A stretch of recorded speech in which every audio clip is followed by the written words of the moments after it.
Okey, lempang melempang. Sebelum kita nak lempang market kan, kita kenalah kenal bentuk dia dulu. Bentuk dia, bentuk yang kita boleh tanda. Contoh dekat sini satu, dekat sini satu, dekat sini satu. Okey, contoh kan. Jadi kita kena ingat satu.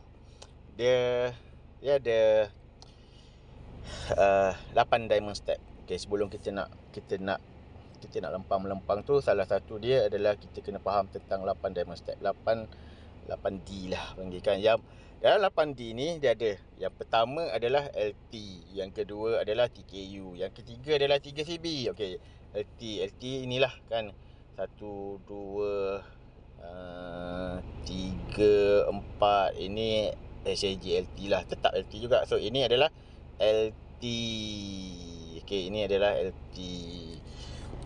Okey, yang kedua adalah TKU. TKU ni kalau nak mudah faham adalah engulfing. Okey, engulfing cell, maksudnya TKU cell. Ini HSG, ini LT by, ini arah dia keluar kat sini. Okey, arah dia keluar kat sini, LT by. Lepas tu TKU cell.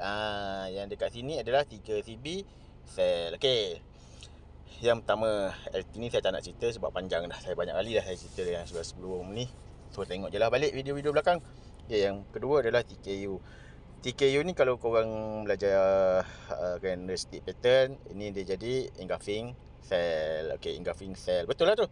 Engulfing cell adalah TKU cell. Okay, tapi bukan engulfing cell sahaja yang menjadi TKU. Okay, dia ada dua lagi yang lain. Okay, dia ada dua lagi yang lain. So bila ada TKU cell, kita bolehlah bentuk, kita ada bentuk.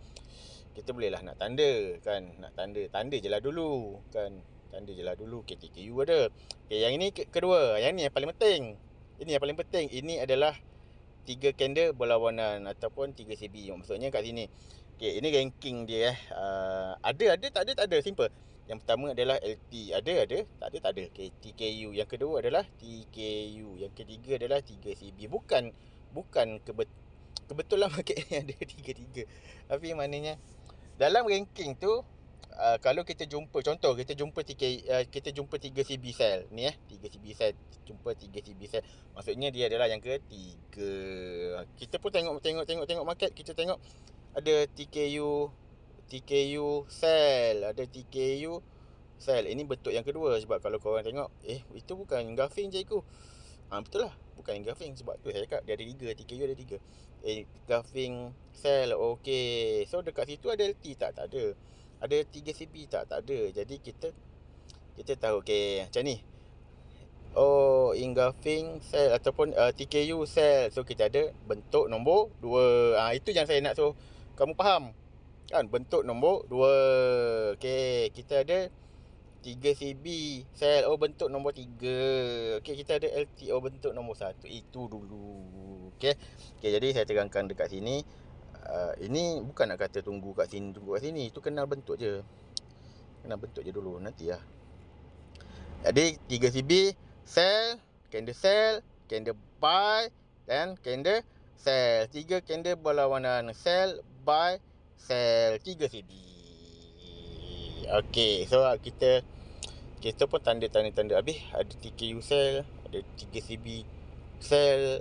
Habis nak tunggu kat mana nanti, nak lempang kat mana, itu kemudian dah belajar. Kenalah bentuk dulu. Kenalah bentuk dahulu. Nak sell ke nak buy ni, itu setup bang. Itu setup HH1 nak pergi ke mana kan. HH1 nak pergi ke mana, itu benda lain. Okay, ini korang nak lempang market. Okay, nak lempang market ke nak follow HH1? Follow HH1 ni maksudnya adalah kita hold market berjam-jam, 3 jam, 4 jam, 5 jam market kan. Beza.